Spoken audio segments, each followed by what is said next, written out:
I'm Alan Combs. I want to welcome Stephanie Williams. How you doing, Stephanie? Very well. Thank you for coming on. You recently got some press online on the Sports Grid blog about your own website, Chasing the Jersey. Please explain to our audience what that is. What does Chasing the Jersey mean? Chasing the Jersey is a general term that I think people use. Jersey chaser is kind of the adjective. It's women that, tend to date and fool around with and hook up with athletes and guys that play sports, professional, college, so on and so forth. So the website kind of caters to that. And you have a provocative post called Why I Sleep with Athletes and Why You Should Too. Obviously, that really is provocative. How did you get started doing this, and why?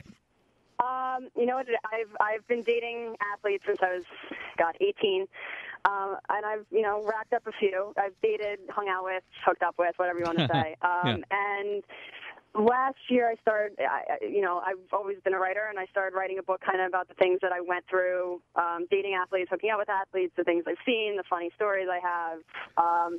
And I was trying to pitch it to literary agents, and it was a little stiff because I didn't know how far I could kind of push it. I didn't want to give names, clearly. So I finally got a literary agent that was interested. I was getting turned down from a lot of publishers, though, so at his request, I started a blog. Obviously, it's a little archaic. I'm not really good with HTML, but I just kind of started putting things out there, being myself, making sure the names weren't posted. And I did an article for a website actually originally called Bro Bible, and it got a ton of hits. I mean, it was huge. And that pumped up my blog, and, since then, I have a meeting with a publisher next month. And so you want to do a book about this. You want to write about it, and you want to have a book about your exploits. Yes, the original goal was to, get a book published and, kind of just tell my stories and try and make people laugh and, get... Why do you enjoy this? Why is this a good thing? Why is this a positive? If you look, it's not, a lot of people focus on the athlete thing, and this is what the Sports Grid article was about. A lot of people sit there and say, why would you do this? Why are you spreading your sex life on? But I think, and I'm not by any means like a feminist or anything, but I think women have a real problem with, enjoying sex and being allowed to enjoy sex, and that's really what actually got the blog rolling. People are interested in who the athletes are, and I think once they figured out that I wasn't giving the names up, they started seeing it from a different angle. And I get so many emails from women being like, thank you for saying that we're allowed to do it too. You have Tucker Max out there that is making millions, and rightfully so, because his book is, in my opinion, pretty funny. He's making millions on excuse the language, but hooking up with tons of women and not exploiting them, but making fun of them and joking about them. And I think when that Duke list came out, she got a lot of slack, and at that time the blog hadn't been started, and I just saw people were calling her a slut, and people were just ripping her apart, and I sat there thinking, why was it okay for him to do it and it's not, for another girl to make fun of it? Yeah. It is a double standard, and I hate saying that. Like I said, I'm not like a feminist by any means, but I clearly, if anyone reads the blog, they'll see that I have a pretty active sex life. Well, when you say things like, I enjoy random sex, fun sex, hot sex, unattached sex as much as any dude, and you're going about the things you've done, do you think most women are like that? Yes, I do to an extent. I think a lot of women are very self-conscious, and I understand where that comes from, but I think a lot of women like what they're not supposed to like, and because they think they're not supposed to like it, they don't feel comfortable saying it, even when they're in a relationship. And a lot of things I get, I've had a lot of guys come to me and say that, especially married guys and guys that are even my age that are have been in relationships for 3-4 years, their sex life with their wife is horrible. Their sex life with their girlfriend is horrible. They only have sex, once a month, and it's so boring, and they can't get their girlfriend to do anything. And I feel genuinely bad for those guys as well, because when you don't have a good sex life when you're in a relationship, it kind of sucks. And I think women are ashamed, especially women that have a lot of sex. Women that have a lot of sex are told that they're sluts and they're whores, and they should be ashamed of themselves, and guys are just using them. But in reality, like, I have a better sex life than most of my friends that are married, or my friends that are in. Do you care whether a guy's married or not, whether an athlete's married? Yes, absolutely. I've never ever slept with a married athlete. I never would. I have been in a situation. Actually, not me personally. My best friend has been in a situation where she just hooked up with a rather well-known, internationally anyway, athlete, and at the time I was dating a guy that was on his team, and I didn't know him very well at all. I didn't know the guy she hooked up with, and we went home and Googled him 2 days later, and we found out that he was married and a dad. So, but that's not your modus operandi. No, absolutely not. I would never ever go after a married guy. I don't date married guys. I've been hit on by plenty of married athletes, and I would never ever go there. No. What level athlete are we talking about here? You're not talking about Derek Jeters of the world, right? No. I say that in my blog too. I don't want people coming to my blog thinking they're going to read about Derek Jeter, Kobe Bryant, Tom Brady. It's not like that. But I have, I've dated. I've dated a couple professional soccer players on the international and MLS level. I've hooked up with guys in the NHL.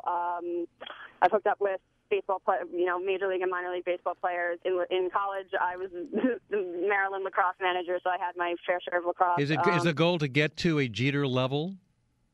There is no goal. I mean, and honestly, that's the thing. A lot of people look at, I actually read something today about this website where girls go to talk about jersey chasers and the things they can do to get guys kind of entrapped almost getting knocked up and things like that. That's not a goal for me. Everyone kind of has their thing. Everyone has what they like in guys and girls. And, I happen to love sports. I always have.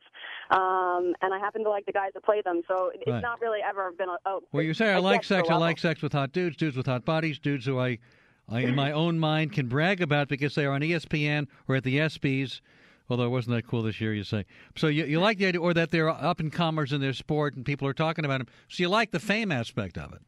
I like the fame aspect, not for myself. Like I said, if I wanted the fame off those guys' names, I would give those names in a heartbeat, and I, would get a really good lawyer beforehand. But I would give the guys' names and, make my money the way, the Rachel Uchitels of the world do, or the, whoever else.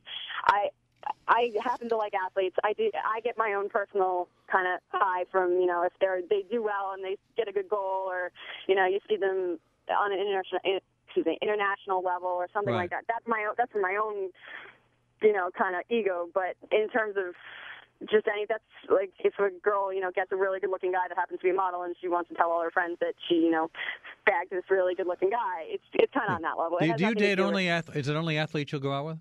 No, not at all. I've gone out with my fair share of bankers. I've probably dated half of Barclays Capital. I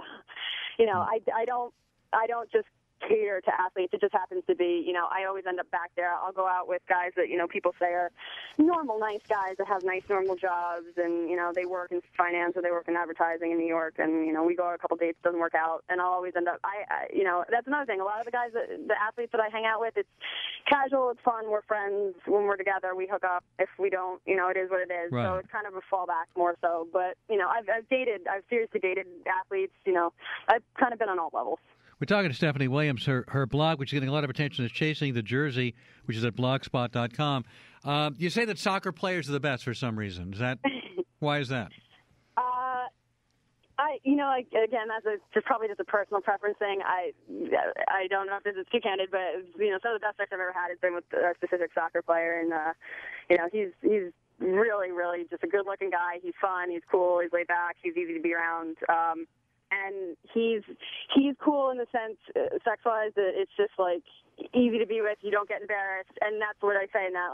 Those guys don't get embarrassed. They don't get embarrassed. They don't judge girls when they want to do, kind of kinky, weird stuff. They don't judge girls so much in that level, or at least when you're with them. You talk a lot about the idea that with an athlete, and often with someone you're never going to see again, there's a certain freedom that you have that you don't have in a relationship. You don't worry about what you're saying to each other. You don't worry about how it's going to end up. And that makes it a lot hotter, right, than being in a relationship. I love being like I said in the blog, I'm a typical Pisces. I love being in love. I love being in a relationship. But I also know that sometimes relationships get boring. They get stale sometimes, especially if you're not with someone that you're super attracted to, you're super into. And I think there is this level when I hook up with athletes, if it's, if it is a one-night stand or if it's just casual thing, it's almost a sense of urgency where it's not a relationship, so you don't worry about what they're thinking. You don't worry if they're going to call you tomorrow. You don't worry if they think you're a slut or if they think you're weird for liking something. So there's, in my opinion, a little more freedom. Some people might disagree and say because you're comfortable in a relationship, there might be a little more freedom. But for me, I think there's just a more fun sense of, urgency and freedom and it's got to happen right now. But you ever get hung up on someone, though? You ever get emotionally hung up? Absolutely. absolutely. I mean, like I said, I've seriously dated, two athletes. The last athlete I dated was a decently well-known lacrosse player, and I absolutely adored him. I loved him. We loved each other.